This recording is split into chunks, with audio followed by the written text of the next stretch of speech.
Last পেয়েছি দোলনদা। বিয়ে করলে যে মানুষ এতটা লেট করে আমি সত্যি জানি না। দোলনদা তুমি কি বলছো, বিয়ে করলে কি অ্যাকচুয়ালি দেরি হয়? অবশ্যই দেরি হয়। কি জন্য, কারণটা কি?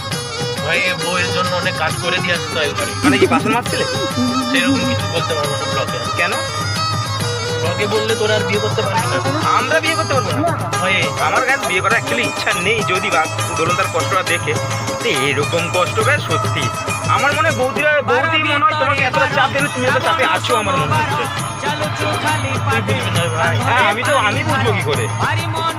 চলো আর কাছে বেশি কিছু বলবো না, দোলনদার জন্য এতটা লেট হয়েছে, তাই তো? সত্যি কথা বলে মেনে যাও। আমার জন্য লেট হয়নি। কার জন্য লেট হয়েছে? লেট তোরা করেছিস। আমরা লেট করি।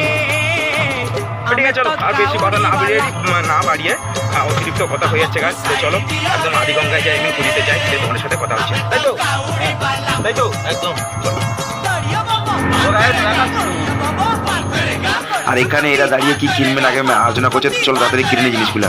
তো গাছ বর্তমান দোলনদা আমাদের কি একটা কিনছে, দোলনা কি কিনছে দোলনদা? আরে এটা ঢাকনা কিনছি ঘটির উপর।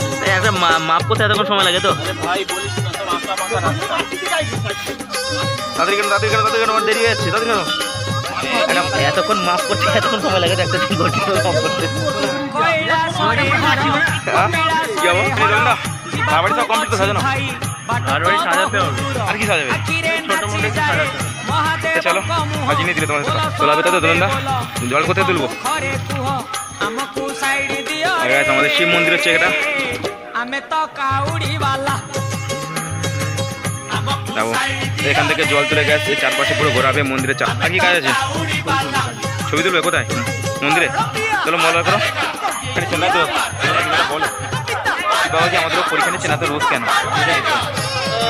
এটা তো একটা শিব বাবার আশীর্বাদ বলতে গেলে। মানে রোজ হলেও শিব বাবা আশীর্বাদ? রোদ হলে শিব বাবার আশীর্বাদ হবে। আর একটা কথা হচ্ছে যে যত রোদ হবে, যত গরম বাড়বে, আমাদের মানে কি বলবো, হাঁটতে আরো সুবিধা হবে। এবার আপনারা বুঝে নিন কি হবে। তো চলো, তোমরা তো শুনলে সব কিছু। দোলনদা কি বললো না বললো আমি জানি না আমার কি হবে। দোলনদা আগে কন্ডিশন আগে দিন আগে বছর কন্ডিশন বলবো কি হয়েছিল না হয়েছিল, অটো ছিল কি দিয়ে দিন।